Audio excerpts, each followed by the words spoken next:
नमस्कार दोस्तों, मैं विनोद कुमार सिंह एक बार फिर आपके सामने एक हस्ती के साथ बैठा हूँ जिनका नाम मिस्टर अक्षय जोशी है। और ये जो अक्षय जोशी को I know him since last 8 years और he is the man who is inspired me a lot. बहुत मतलब मोटिवेट करते हैं। और पहले वो यूसी मैथ्स में काम करते थे, उसका मार्केटिंग का देखते रहते थे and he has covered almost all part of Maharashtra. And the best part which I like in him is जो बच्चों को बहुत मोटिवेट करते हैं कि कीप ऑन इंस्पायरिंग पीपल। शायद महाराष्ट्र का कोई एक जगह नहीं होगा जहाँ पे दो चार स्टूडेंट नहीं होंगे जो इनको अक्षय सर को जानते नहीं होंगे। तो he is basically a math graduate along with MBA and he has done means lots of sales experience भी है उनका। तो मैं सब कुछ बता दूंगा तो अक्षय भाई क्या करेंगे। So let me introduce Akshay ji, कुछ बताइए अपने बारे में। सीधे साधे बंदे हैं हम यार। हाँ। ग्रेजुएशन किया, फिर पोस्ट ग्रेजुएशन किया। Initially during my graduation days मैं ट्यूशंस लेता था बच्चों के मैथ्स के। तो टीचिंग से खासा लगाव था क्योंकि मेरी मम्मी टीचर है, डैडी टीचर है, दोनों टीचर्स थे। तो वो तो ब्लड में ही है जैसे हम बोलते हैं। बट फिर करियर के लिए बहुत सारा जॉब करने लगा। सेल्स में था, I mean to the marketing, sales cum support job. और फॉर्चुनेटली वी मेट टुगेदर इसी दौरान। उसके बाद मुझे ऐसा लगा कि कोर जो अपना स्ट्रेंथ होता है उसकी तरफ जाना ज़रूरी है। Then I decided to go for the teaching और फिर मैंने टीचिंग किया। तो now I am doing teaching also and right now I am doing whatever I want. So that's the best thing man can do. Right. सो आप यहाँ पे जैसे बोलते हैं ना कि सक्सेस वो है कि अगर आपके पास इतने करोड़ ऑफ रुपीज है, आपके पास 1 2 3 4 5 है, 1 वाइफ, 2 BHK या 3 BHK flat, 4 wheeler, 5 digit salary, right. तो ये सब इकोनॉमिक बेसिस पे हो गया है। राइट। बट सक्सेस वो है जब आप जिस चीज को बहुत दिल से चाहते हैं वो आपको ज्यादा टाइम के लिए करने को मिल रहा है। Okay. When you are getting an opportunity to do something which you love the most, उसको मेरे ख्याल से सक्सेस बोलते हैं। तो वही कर रहा हूँ। Very nice. बिकॉज मैंने आपको देखा है ना कि आप स्ट्रगल बहुत किए थे जब बिजनेस ऑफ जो यूजमेंट बढ़ाने में, the way you struggle, you have grown, you have achieve the means all numbers भी। सेल्स का फिगर, सेल्स में जब नंबर आता है तो गजब खुशी होती है। जब आपने पीक पे थे तो आपने अपना करियर को ऑलमोस्ट एक ब्रेक दे के नया एडवेंचर जो आप बोल रहे हो वहाँ पे चले गए। तो was it not a risk for you? डर नहीं लगा आपको? सबसे पहले आपने जो पहला पार्ट था आपके सवाल का, उसका जवाब दे दूं कि सेल्स का टारगेट होने के बाद हमें बहुत अच्छा लगता है। यू नो मेरे केस में थोड़ा अलग था।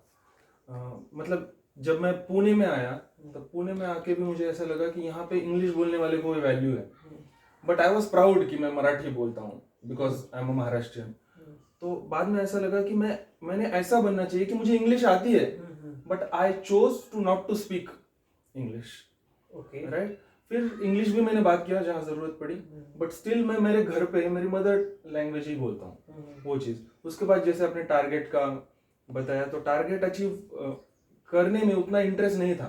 बट सिंस उसी को लोग वैल्यू देते हैं, ये जब मुझे समझ में आया तो मैंने टारगेट भी अचीव किया। बट मेरी जो ओरिजिनलिटी है कि मैं ऐसा नहीं हूं कि मैं टारगेट अचीव करने के बाद ही खुद को कंप्लीट मानूंगा, वो ओरिजिनलिटी मैंने हमेशा कायम रखा। Okay, very good. और ये करते करते करते मुझे एहसास हुआ कि हम ओरिजिनली क्या है उसी की तरफ हमने बढ़ना चाहिए, तो बाकी चीजें ऑटोमेटिकली फॉलो करेंगी। Whether it in terms of career, money, everything would be going to happen. Only thing is हमें एग्जैक्टली क्या चाहिए ये ढूंढना बहुत जरूरी है। राइट।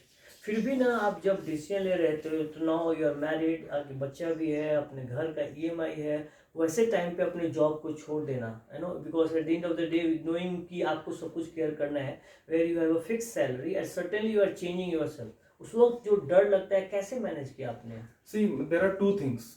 एक चीज है जो डर आपने बोला क्योंकि वी आर रिस्पॉन्सिबल पर्सन, तो हम पे बहुत सारी जिंदगी डिपेंडेंट है, वो एक डर। और दूसरा सेल्फ बिलीव। अगर आपके पास सेल्फ बिलीव है कि आप ये रिस्क ले सकते हो तो you can do, you can achieve whatever you want. Only thing is self believe should be there. और पेशेंस, ये सब पेशेंस का गेम है।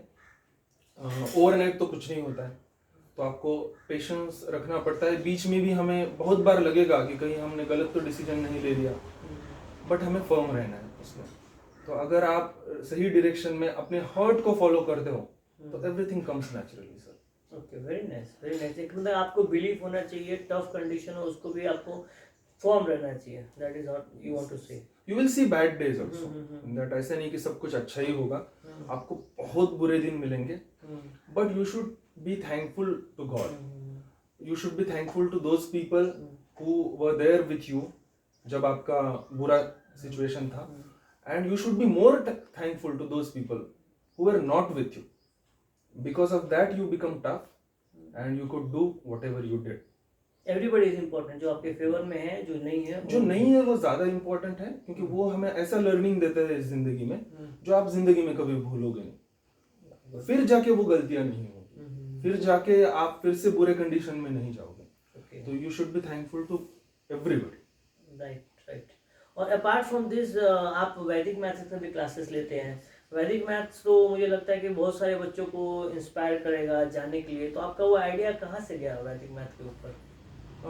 पहले से मुझे मैथ्स में इंटरेस्टेड था। मैंने बचपन में एक मेरे देशपांडे सर करके थे, उनसे मैथ्स सीखा था, तो थोड़ा इंटरेस्ट तो था। तो उसके बाद मुझे ऐसा लगा कि आफ्टर लिविंग माय जॉब कि मैं क्या करूं, तो मेरा सबसे पसंदीदा 2-3 चीज़ें थी, एक ड्रामा, एक मैथ्स, दूसरा डायरेक्शन, डांस, ये सब चीज़ें थी। तो उसमें से मैंने मैथ्स चुना, बाकी भी चीज़ों पे मैं काम करूंगा, ज़रूर करूंगा, वो नहीं छोड़ूंगा, बट जब मैंने मैथ्स चुना तो उसमें भी कई सारे ऑप्शंस थे मेरे पास, तो मैंने ऑप्शन चूज किया जो हमारे रूट से बिलोंग करता है।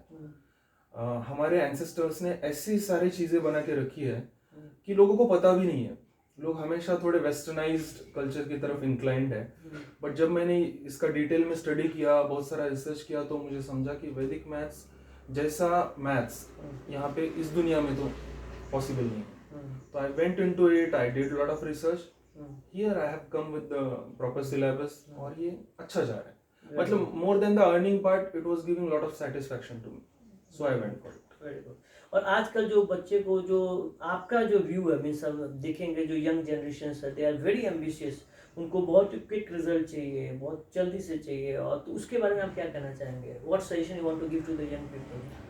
क्विकली रिजल्ट्स भी मिलेंगे उनको, नहीं ऐसा है, but they will be like temporary. Okay.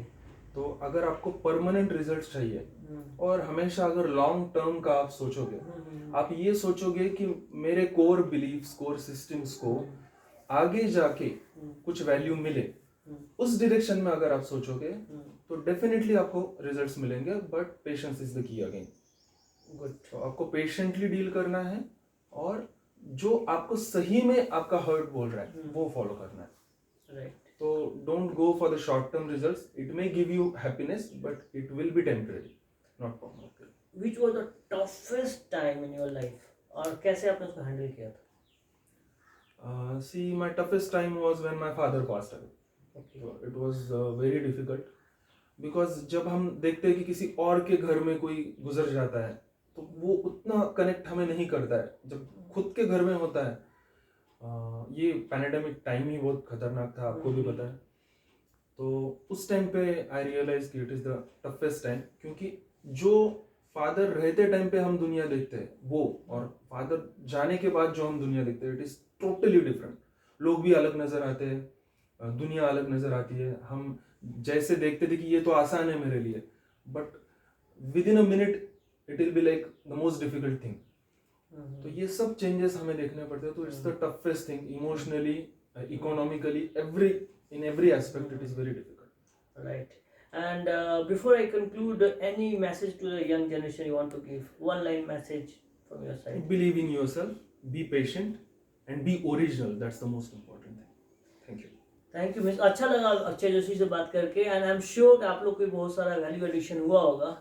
मैं भी इनसे सीख पा रहा हूँ कि टफ टाइम हो, कुछ भी हो, अपने को आप विश्वास रखिए, टेक डिसीजन, बिकॉज वो इम्पोर्टेंट है, डिसीजन लेना, अपने आप पे विश्वास करना, जब सिचुएशन अपोजिट हो तो भी फॉर्म रहना। राइट। अच्छा लगा आपसे बात करके, thank you very much. Thank you. Thank you.